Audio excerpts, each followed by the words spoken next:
The woman's hands moved mechanically over the empty cradle, rocking it back and forth with a motion so practiced it had become involuntary. And when the stranger stepped onto her porch that scorching July afternoon in 1883, she didn't even look up from the wooden frame that held nothing but her grief. Amelia Zimmerman had been rocking that empty cradle for 3 months, ever since the fever had taken her infant daughter and her husband in the same brutal week. The ranch outside Utica, Nebraska, sat on the edge of the prairie, isolated enough that neighbors were scarce and help was scarcer. She hadn't spoken to another soul in 2 weeks, hadn't eaten a proper meal in longer than that. The cattle were dying of thirst because she couldn't manage the water pump alone, and the garden had withered under the relentless sun. But still, every day she sat on that porch and rocked that empty cradle, as if the motion itself could fill the void that had swallowed her whole. The shadow fell across her lap before she registered the presence. When she finally raised her eyes, squinting against the harsh light, she saw a man standing at the bottom of her porch steps. He was tall, dusty from travel, with dark hair that needed cutting and eyes the color of weathered leather. His clothes marked him as a drifter, someone passing through, but there was something solid about his stance, something that suggested he knew how to stay when staying mattered. "Madam," he said, removing his hat. "Name's Clayton Owens. I've been riding for 2 days without water. My horse is about done in. Would you spare some for him? I can work for it." Amelia's voice came out rusty, unused. "Pump's broken." Clayton's eyes moved past her to the ranch spread out behind the house. She saw him taking it all in. The sagging fence, the restless cattle, the general air of neglect that came when one person tried to do the work of 3. His gaze returned to her, then dropped to the cradle she was still rocking, still moving back and forth with that endless, purposeless rhythm. "I can fix a pump," he said. She should have sent him away. Should have told him she had no money to pay him, no food to spare, nothing to offer. Instead, she found herself nodding, her hands never stopping their mechanical motion. Clayton led his exhausted horse to the barn, and Amelia heard him moving around, heard the clank of tools, the squeal of rusty metal. She kept rocking. The sun moved across the sky. Her stomach growled, but she ignored it. The cradle needed rocking. If she stopped, what would she have left? An hour later, water gushed from the pump. Clayton worked it a few times, letting it flow into the trough, and his horse drank gratefully. Then he came back to the porch, climbing the steps with a confidence that should have alarmed her but somehow didn't. "Madam, when's the last time you ate?" "I don't recall." He studied her for a long moment, this broken woman with her empty cradle, and something in his expression shifted. "I can see you've had loss. I'm sorry for that. But those cattle are dying, and this ranch is falling apart, and if you don't eat something, you'll be joining whatever it is you're mourning." The bluntness should have angered her. Instead, it was the first thing in months that had penetrated the fog. "My daughter," she said softly. "Sarah." She was 4 months old. The fever took her. Took my husband Thomas too. Clayton's jaw tightened. He'd seen plenty of death in his 32 years, but something about this woman's quiet devastation hit him differently. "I'm sorry," he said again, and meant it more than he usually did when offering condolences to strangers. "I don't have money to pay you," Amelia said, still rocking. "And I don't have much food. So whatever you're thinking about fixing around here, don't bother. I'll be losing the ranch soon anyway." "How soon?" "Bank man's coming in 2 weeks. Thomas had debts. I can't pay them." Clayton looked out at the land, at the cattle that could be saved with proper care, at the fields that could still yield a late harvest if someone worked them. He thought about the town he'd been riding toward, some place where he'd planned to find work for a few months before moving on again, as he always did. He thought about the emptiness of his own life, the way he'd been drifting since the war ended, never settling, never putting down roots. "I could stay," he heard himself say. "2 weeks, help you get the place in order. Maybe the bank would reconsider if they saw the ranch was viable." Amelia finally stopped rocking. Her hands stilled on the cradle, and she looked at him with eyes that had forgotten how to hope. "Why would you do that?" Clayton couldn't quite answer that question, not in a way that made sense even to himself. "Because I'm here," he said simply. "And you need help. And maybe I'm tired of riding past people who need help." Something flickered in her expression, not quite trust but not quite refusal either.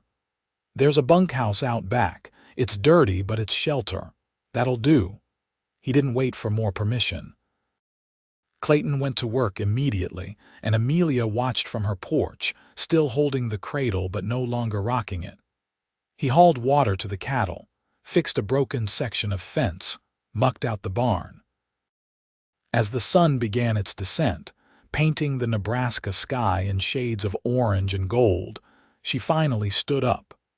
Her legs were stiff from sitting, her body protesting the movement. She left the cradle on the porch and went inside. When Clayton came in for supper, he found her standing at the stove, moving slowly but purposefully. She'd made beans and cornbread, simple fare but more than he'd expected. They ate in silence, the only sound the scrape of spoons against tin plates. But it was a different silence than the one that had dominated the ranch before his arrival. This silence had the potential for words, for connection, for something other than grief. That night, lying in the bunkhouse on a dusty cot, Clayton stared at the ceiling and wondered what he'd gotten himself into. He'd meant what he said about being tired of riding past people who needed help, but there was more to it than that. Something about Amelia Zimmerman had caught him, held him. Maybe it was recognition. He'd lost people too, had his own empty spaces inside that no amount of drifting could fill. The next morning he woke before dawn and got to work. He found Amelia already on the porch, her hands on the cradle again, rocking. But when she saw him, she stood up, brushed off her skirts and followed him out to the fields. She didn't say much, but she worked beside him, showing him where Thomas had planned to expand the irrigation, where the best grazing was, where the property lines ran. "Thomas bought this place 5 years ago," she said as they walked. "He had big plans, wanted to build it into something our children could inherit." Her voice caught on that last word, and Clayton pretended not to notice. "We tried for so long to have a baby. Sarah was a miracle. And then she was gone." "How old are you?" Clayton asked, then immediately regretted the directness of the question, but Amelia didn't seem offended. 26. Thomas was 31. We married when I was 20. Clayton nodded, doing the math. Young to be a widow, young to have lost so much. They worked together through the morning, and Clayton began to see the shape of what the ranch could be. The land was good, the water source reliable once the pump was fixed. The cattle, though thin, were salvageable. What had been missing was labor, hope, purpose. He could provide the first. The rest would take time. By midday, the heat was oppressive. Amelia brought water from the pump, and they sat in the shade of the barn. Clayton watched her drink, noticed the way her hands shook slightly, the dark circles under her eyes. She was running on fumes, had been for months. "You should rest," he said. "I've been resting for 3 months, haven't done me any good." That wasn't resting. That was disappearing. She looked at him sharply, and for the first time he saw a flash of the woman she must have been before tragedy struck. There was fire there, banked but not extinguished. "You don't know anything about me. I know you've been rocking an empty cradle instead of living. I know you're letting your husband's dream die along with him. I know you're 26 years old and acting like your life is over." Amelia stood abruptly, water sloshing from her cup. "How dare you? You show up here out of nowhere and you think you can judge me. You think you know what I've been through." I don't know what you've been through, Clayton said, rising to face her. But I know what giving up looks like, and I'm looking at it right now. She slapped him. The sound cracked across the barnyard, and for a moment they both stood frozen. Then Amelia's face crumpled and she turned away, her shoulders shaking. Clayton rubbed his cheek, knowing he'd deserved that, knowing he'd pushed too hard but unable to regret it. She needed to feel something, even if it was anger. "I'm sorry," he said quietly. "That was out of line."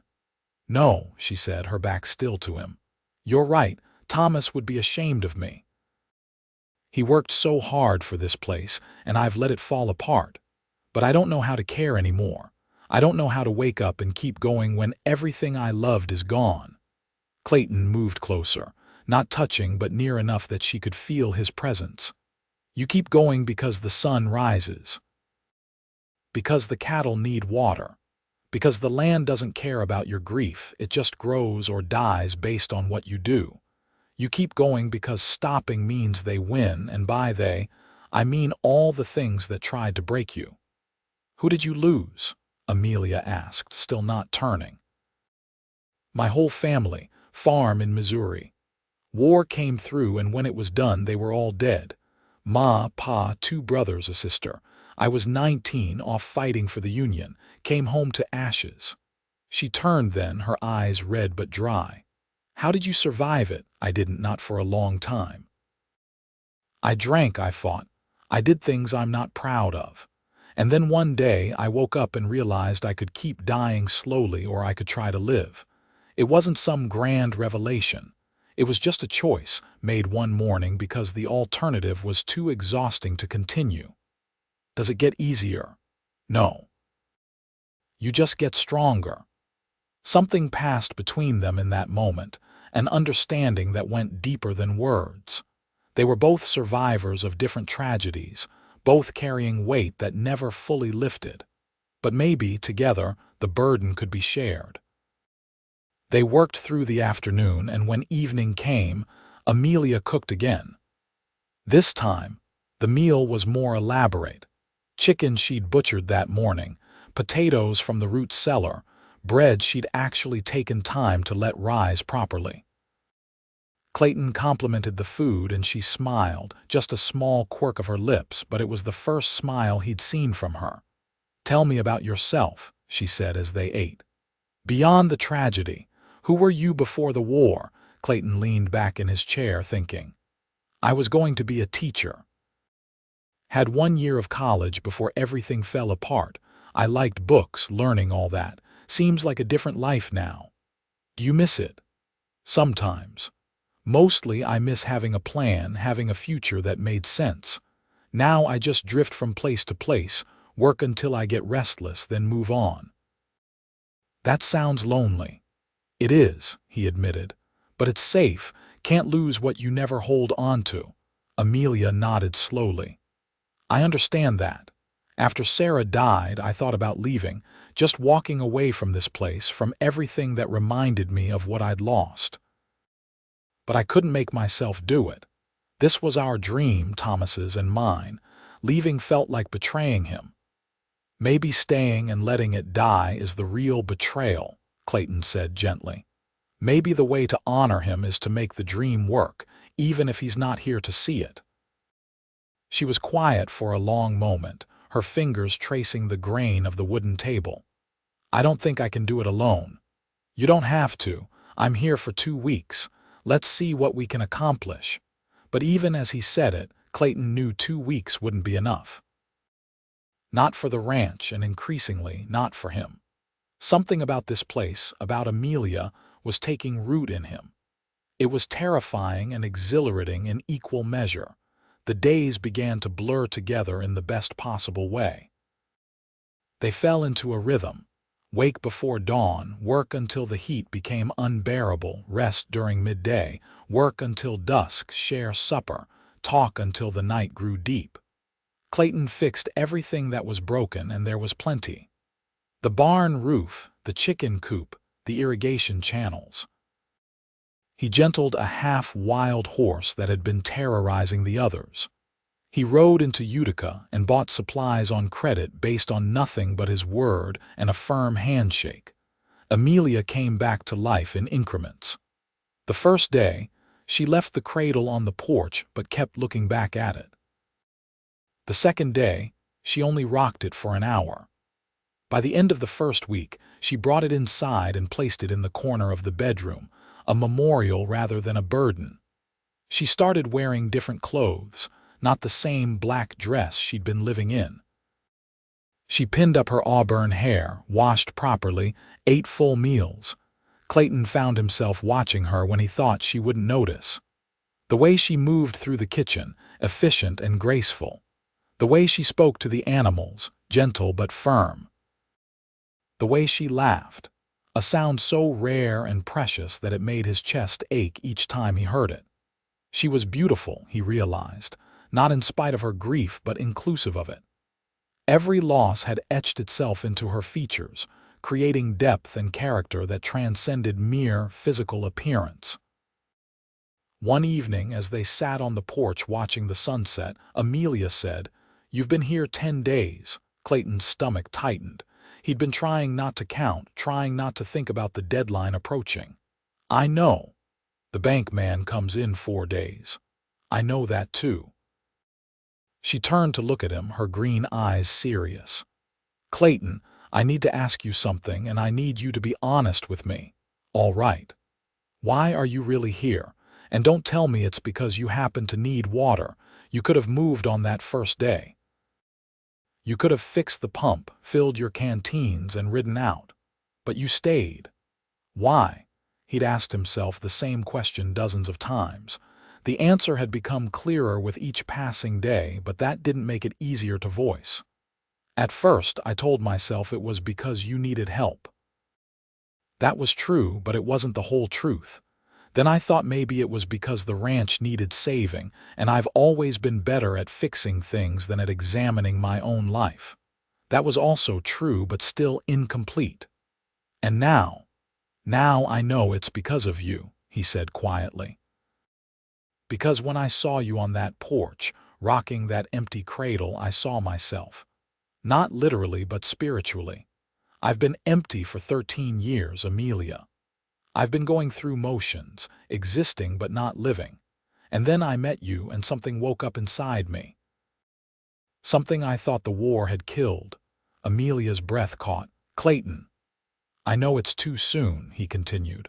"I know you're still grieving Thomas and Sarah.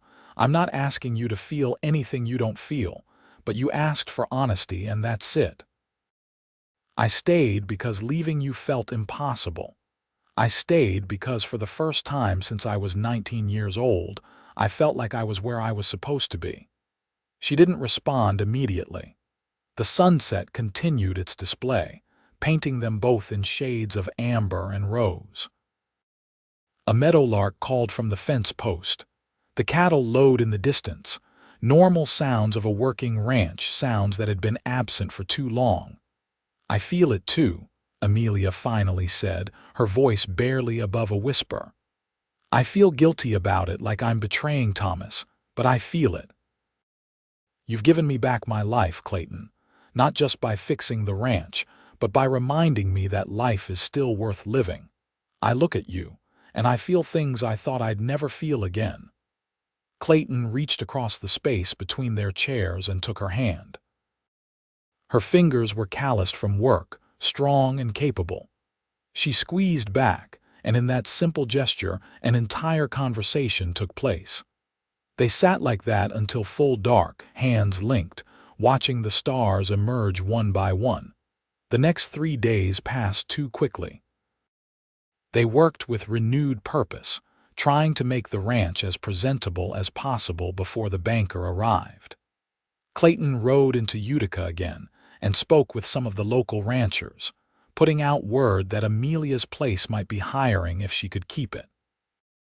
The response was encouraging.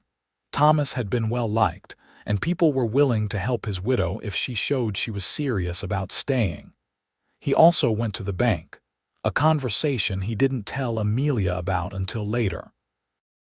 The banker, a shrewd man named Harrison, listened to Clayton's pitch about the ranch's viability, the work that had been done, the potential for profit. Harrison was non-committal but agreed to do a proper inspection rather than simply foreclosing.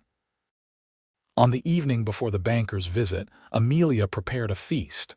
She'd been saving ingredients and she used them all: roasted chicken, mashed potatoes, gravy, fresh bread, apple pie.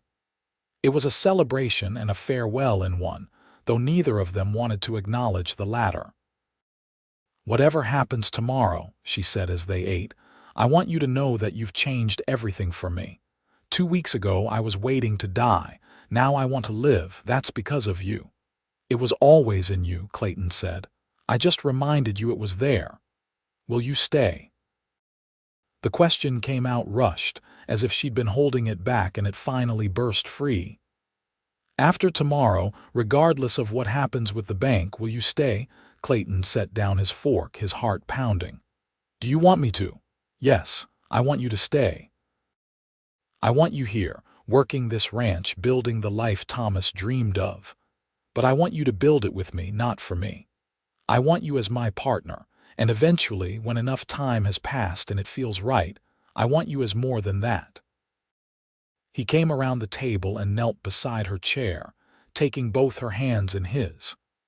"Amelia, I will stay as long as you'll have me. I'll work this ranch, I'll help you make it prosper. And when you're ready, when your heart has healed enough to make room for someone new, I'll be here. I'll wait as long as it takes." She cupped his face in her hands, her eyes glistening with tears that were somehow both sad and joyful. "I think my heart might be readier than I expected. Thomas wouldn't want me to be alone. He'd want me to be happy, to live fully. And you make me feel alive again." Clayton leaned forward, giving her time to pull back if she wanted. She didn't. Their lips met in a kiss that was gentle and hesitant, testing and affirming. When they parted, both were trembling slightly. "Too soon?" Clayton asked. "Maybe by some standards. But we're not living by anyone else's standards. We're living by ours." That night, Clayton lay in the bunkhouse, unable to sleep, his mind racing with possibilities. He drifted for so long that the idea of staying, of planting roots, was both thrilling and terrifying. What if he failed? What if he couldn't help her save the ranch? What if his presence in her life brought more pain than joy? But beneath the fears was something stronger. Hope. Real, tangible hope for a future he could see taking shape. A future with Amelia, with this land, with purpose and meaning and love. The banker arrived at 10 the next morning, stepping down from his buggy with a leather satchel and a skeptical expression. Harrison was in his 50s, gray-haired and proper, the kind of man who dealt in numbers and contracts rather than emotions and second chances. Amelia met him on the porch, her spine straight, her chin up. She dressed in her best clothes, pinned her hair up neatly, and she looked every inch the capable rancher she was becoming again. "Mrs. Zimmerman," Harrison said with a slight nod. "Mr. Harrison, thank you for coming. I'd like to show you what's been done with the ranch over the past 2 weeks." If Harrison was surprised by her confidence, he didn't show it. He followed her on a tour of the property, and Clayton trailed behind, letting Amelia take the lead. She pointed out the repaired fences, the working pump, the healthy cattle, the mended barn. She spoke knowledgeably about their plans for the fall harvest, about the horses they could breed and sell, about the income potential. Harrison took notes, asked pointed questions, poked at weak spots in their plans. But Clayton could see the man's expression shifting from skeptical to considering. The ranch looked like a working operation again, not an abandoned property waiting to be sold off. Finally, back at the house, Harrison opened his satchel and pulled out papers. "Mrs. Zimmerman, I'll be frank with you. When I came here today, I expected to be filing foreclosure papers. Your husband's debts are substantial and you've missed 2 payments. Amelia's face paled, but she held his gaze. "I know. I also know that this ranch is worth more than the debt. I'm asking for time to prove it can be profitable again. I can see you've made improvements, but you'll forgive me for wondering how a woman alone managed all this work in just 2 weeks.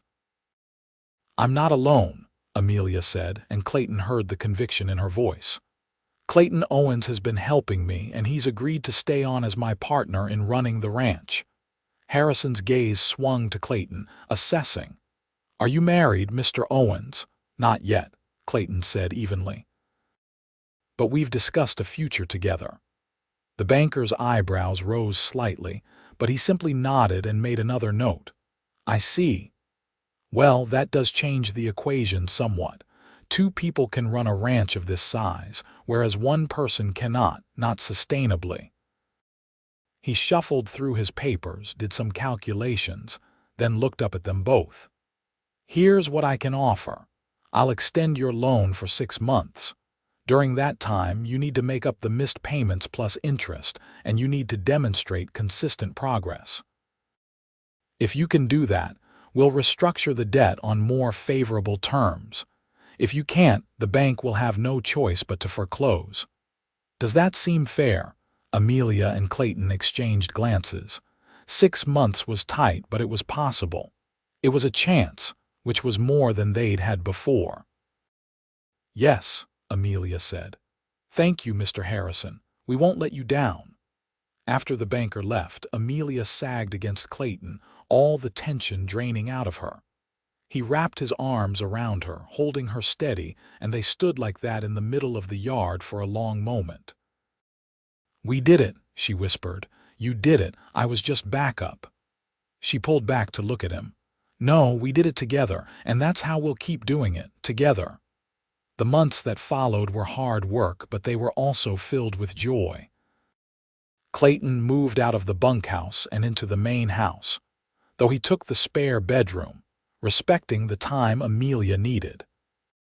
But the walls between them were thin, and they fell asleep each night to the sound of each other's breathing, a comfort that eased the loneliness both had carried for so long.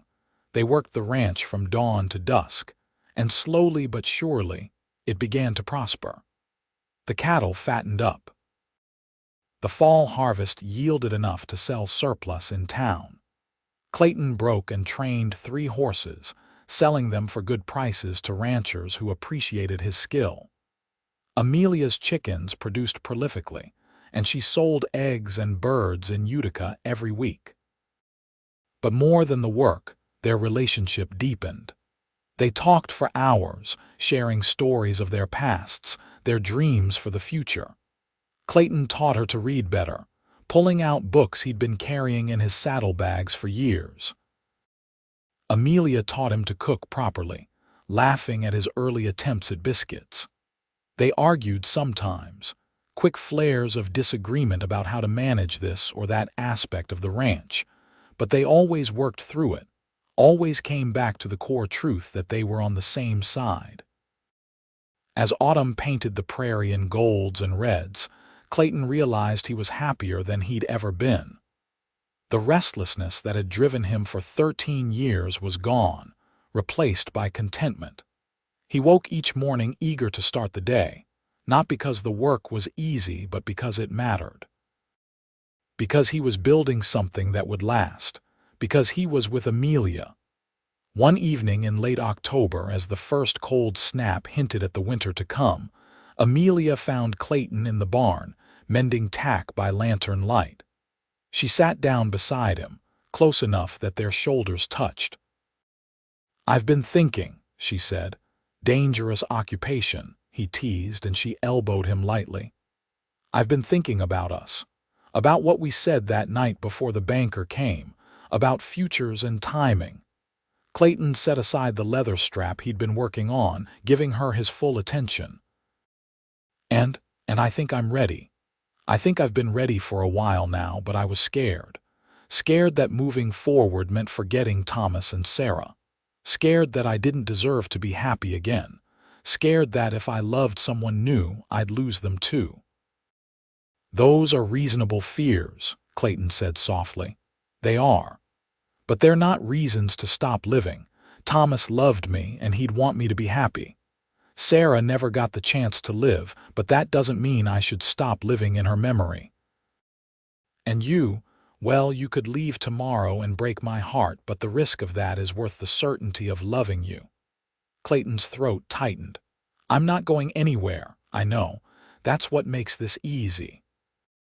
She reached into her pocket and pulled out something small, gold, glinting in the lantern light. Clayton recognized it as a man's wedding band, Thomas's ring. "I'll always love him. He gave me 6 years of happiness and a daughter I'll never forget, but that part of my life is over. I'm ready for the next part. I'm ready for you." She took his hand and pressed the ring into his palm. "I want you to sell this in town. Use the money to buy a ring for me, and then I want you to ask me to marry you properly." Clayton stared at the ring, overwhelmed. "Amelia." "Say yes, Clayton. Say you'll marry me. Say we'll build this life together, make this ranch everything it can be. Say we'll fill this house with love and laughter again. Say yes." He pulled her into his arms, holding her tight, and she clung back just as fiercely. "Yes," he said against her hair. "Yes to all of it. Yes to forever." They married in December, a simple ceremony in the small church in Utica. The whole town came, curious about the widow and the drifter who'd saved her ranch. The preacher spoke about second chances and the resilience of the human spirit. Clayton stood at the altar in new clothes bought specially for the occasion, watching Amelia walk toward him in a dress the color of cream, and he felt like the luckiest man alive. She'd left the black dress behind, left the constant mourning behind, but she wore a small locket around her neck. Inside were tiny photographs of Thomas and Sarah.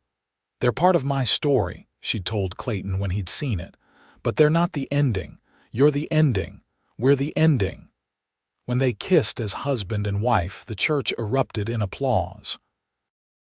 They walked out into the cold December air, and snow began to fall, soft and gentle.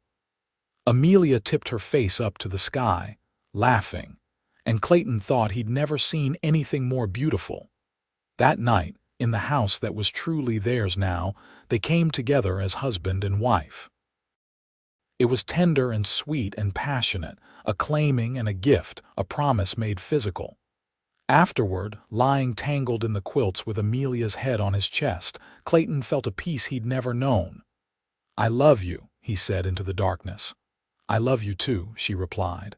"Thank you for saving me." "You saved yourself.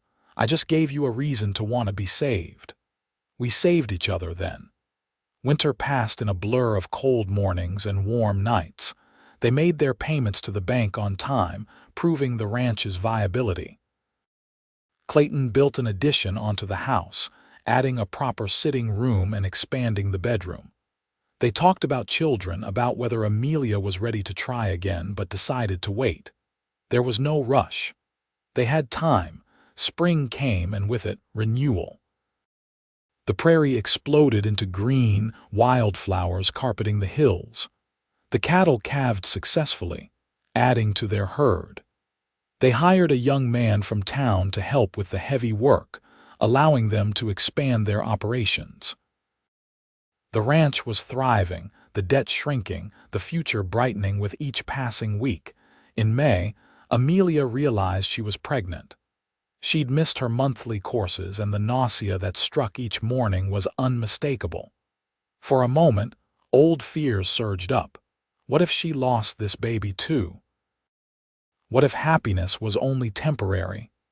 But then she thought of Clayton, of the life they'd built, of the strength she'd rediscovered in herself, and she knew it would be different this time. She was different, she told him on a Sunday afternoon after church. They'd ridden out to a favorite spot on the ranch, a rise that overlooked their land spreading out in all directions. She took his hand and placed it on her still flat stomach. "There's a baby," she said simply. Clayton's eyes went wide, then filled with tears. "Amelia." "I'm scared," she admitted, "but I'm also happy. This is our child, yours and mine, a new beginning. I'll take care of you both," he promised. Whatever you need, however I can help. You're not alone in this. I know. That's why I can be happy even though I'm scared, because I have you." The pregnancy progressed smoothly, Amelia's body rounding as summer ripened into fall. They made preparations, setting up the cradle that had sat empty for so long, this time with hope instead of grief. Clayton was attentive and protective, sometimes overly so, until Amelia laughingly told him she was pregnant, not made of glass. The women of Utica rallied around her, bringing gifts and advice. She'd been an outsider when she'd first arrived as Thomas's bride, quiet and keeping to herself. But her transformation over the past year had won respect and friendship. People liked seeing her happy, like the story of the drifter cowboy who'd helped her find purpose again. In January of 1885, on a cold night when the wind howled across the prairie, Amelia went into labor. The town doctor came, an older woman named Dr. Martha Flanders, who delivered half the babies in the county. Clayton paced outside the bedroom, terrified and useless, listening to Amelia's labored breathing and occasional cries. It seemed to take forever, but Dr. Flanders later said it was actually a quick labor for a second birth. And then, finally, a new sound joined the winter wind, the wail of a newborn baby. "Mr. Owens, come meet your son," Dr. Flanders called. "Son." Clayton burst into the room and found Amelia propped up in bed, exhausted and radiant, holding a tiny bundle. She looked up at him with tears streaming down her face, happy tears this time, and held out the baby. "Meet Charles," she said. "Charles Thomas Owens." For his grandfather and for the man who would have been his stepfather. Clayton took his son with trembling hands, staring down at the red, wrinkled face. The baby's eyes were squeezed shut, his little fists waving. He was perfect. He was real. He was theirs. "Hello, Charles," Clayton whispered. "I'm your papa, and I promise you I'm going to be here for every single day of your life." He looked at Amelia, at his wife, at the woman who'd been rocking an empty cradle not 2 years ago, and felt a gratitude so profound it was almost painful. She'd given him purpose when he'd been drifting. She'd given him love when he'd been alone. And now she'd given him a son, a legacy, a future that stretched out bright and full of promise. The years that followed were good ones. The ranch prospered under their joint management, becoming one of the most successful in the region. They paid off the bank debt entirely by 1887, and the party they threw was legendary, with half the county attending. They had 2 more children, a daughter they named Sarah Rose in 1887, honoring Amelia's first daughter, and another son, Patrick, in 1889. The children grew up strong and healthy, running through the prairie grass, learning to ride almost before they could walk. Charles had his father's dark coloring and his mother's green eyes, a serious boy who loved books and horses equally. Sarah Rose was all laughter and mischief, fearless and loving. Patrick was the baby, doted on by his older siblings and parents alike. Amelia sometimes took out the old cradle, now relegated to the attic, and remembered the woman she'd been, rocking it empty on that porch. It seemed like a different lifetime, a different person. She'd been so lost then, so convinced her life was over. But Clayton had shown her otherwise, had given her reason to hope, to fight, to live. Clayton, for his part, never regretted the moment he'd ridden up to that lonely ranch and asked for water. 13 years of drifting had led him exactly where he needed to be. The restlessness was gone, replaced by rootedness, by purpose, by love so deep it sometimes took his breath away. On their 10th wedding anniversary, they stood on that same rise where Amelia had told him about her first pregnancy. Their children were with neighbors for the night, giving them rare time alone. The sun was setting, painting the sky in familiar golds and roses. You remember that first day. Amelia asked, leaning against his shoulder. When you rode up asking for water, I remember thinking you were the saddest thing I'd ever seen, and I remember feeling like I couldn't just ride away. I'm glad you stayed. So am I. Best decision I ever made. She turned to face him, reaching up to touch his face. Gray was starting to thread through his dark hair, and lines had formed around his eyes from years of squinting into the sun. She had her own lines, her own gray hairs, her own marks of time passing, but she'd never been happier. I love you, Clayton Owens. Thank you for filling my empty cradle. Thank you for filling my empty life. Thank you for giving me purpose again. I love you, Amelia Owens. Thank you for letting me stay. Thank you for teaching me that home isn't a place, it's a person. Thank you for being my purpose. They kissed as the sun sank below the horizon, husband and wife, partners in every sense of the word. Behind them, their ranch spread out, prosperous and peaceful. Ahead of them, years of life together, of raising their children, of growing old side by side. The cradle in the attic would never be empty again, metaphorically speaking. It had been filled first with loss, then with grief, and finally with hope.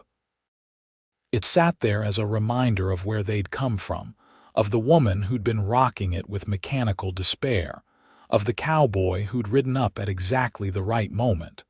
But mostly, it sat there as a symbol of redemption. Because everyone deserves a second chance. Everyone deserves hope. Everyone deserves love. And sometimes, that love arrives dusty and tired, asking only for water and ends up giving you everything you didn't know you still needed. Years later, when Charles was grown and preparing to take over the ranch with his siblings, he asked his mother about the old cradle in the attic. Amelia took it down and gave it to him, pressing it into his hands with tears in her eyes. "This was rocking empty when your father found me," she said. "I'd lost everything and I didn't know how to keep living. But he stayed. He helped me remember that life goes on, that love is possible even after loss, that purpose can be found even in the darkest times. This cradle represents all of that. Now it's yours for your children." Charles held the cradle carefully, understanding the weight of what he was holding both literally and figuratively. "Tell me the whole story, Ma. Tell me how you and Pa really met." So Amelia told him, leaving nothing out. The grief, the despair, the empty rocking. Clayton's arrival, his bluntness, his patience. The slow rebuilding of both the ranch and her heart. The love that had grown between them, steady and sure. The life they'd built together, the family they'd created, the legacy they were passing down. "That's quite a story," Charles said when she finished. "It's our story," Amelia corrected. "Mine and your father's. And now it's yours too because you're part of what we built. You and Sarah, Rose, and Patrick. You're all living proof that love is stronger than loss, that hope is always possible, that second chances are real." Charles looked down at the cradle, running his hands over the smooth wood. His father had made it, years before Charles was born, made it for the daughter who died too young. But it had cradled all three of Thomas and Amelia's children, and it would cradle Charles's children too. It would continue on, generation after generation, a testament to survival and love. "I'll take good care of it," he promised. "I know you will." That night, Amelia found Clayton in their bedroom, reading by lamplight. His hair was fully gray now, and he moved a bit slower than he used to, but he was still strong, still capable, still hers. She slipped into bed beside him, and he set down his book, wrapping an arm around her. "I gave Charles the cradle," she said. "That's good. It should stay in the family." "I told him our story, the whole thing," Clayton smiled. "What did he think?" "I think he understood. He's a romantic at heart, like his father. I'm not a romantic. I'm a pragmatist who happened to fall deeply, irrevocably in love with a beautiful, stubborn, amazing woman." That's the definition of a romantic, Cowboy. He laughed and kissed her forehead. Maybe you're right, but I don't mind. Being romantic has worked out pretty well for me. They lay together in the comfortable silence of long marriage, watching the lamplight flicker on the ceiling. Outside, the prairie stretched endlessly, the same land that had witnessed their first meeting, their struggles, their triumphs, their love. "You ever regret it?" Amelia asked softly. "Stopping that day, getting involved, giving up your freedom." Clayton's answer was immediate and certain. "Never, not once. You gave me something to live for, Amelia. Before I met you, I was just passing time, waiting for something I couldn't name. You were what I was waiting for. This life was what I was waiting for. So no, I don't regret a single moment. Even when I burned those biscuits last week." "Even then," he said with a chuckle. "Though maybe next time, check them a little sooner." She swatted his chest playfully, and they laughed together, the easy laughter of people who'd weathered storms and come out stronger, who'd faced loss and found joy again, who'd taken broken pieces and built something whole and beautiful. The lamp burned low, and eventually Clayton blew it out. In the darkness, they held each other. Two people who'd been lost and were now found, who'd been empty and were now full, who'd been alone and were now together. The cradle was in Charles's care now, but its work was done. It had brought them through grief to happiness, through despair to hope, through emptiness to abundance. And outside, under the vast Nebraska sky, the ranch they'd built together stood solid and prosperous, a testament to what two people could accomplish when they found each other at exactly the right moment. The cattle grazed peacefully, the horses dozed in the barn, and the land itself seemed to breathe with contentment. In the morning, they'd wake and do it all again, working side by side as they had for nearly 2 decades. They'd check on the children, manage the ranch, live their lives with purpose and love. But for now, in this quiet moment, they simply held each other and were grateful. Because sometimes, miracles look like cowboys asking for water. Sometimes, salvation comes dusty and tired and unassuming. Sometimes, the greatest love stories start with an empty cradle and a man brave enough to stay when staying matters most. Amelia had been rocking that empty cradle, lost in grief, convinced her life was over. But Clayton had filled her arms with purpose, filled her heart with love, filled her life with meaning. He'd given her back herself, and she'd given him a home. Together, they'd created something neither could have built alone. A family, a legacy, a love that would outlast them both. And that, in the end, was the truest kind of happy ending. Not the absence of struggle, but the presence of love strong enough to weather any storm. Not the erasure of loss, but the courage to hope again despite it. Not perfection, but partnership, commitment, and the daily choice to build something beautiful together. The prairie wind whispered through the grass, carrying with it the promise of tomorrow. And in the house on the Nebraska ranch, two people slept peacefully, secure in the knowledge that they'd found exactly what they'd been searching for, even when they hadn't known they were searching at all. The empty cradle had been filled, and with it, two empty hearts had found their way to wholeness.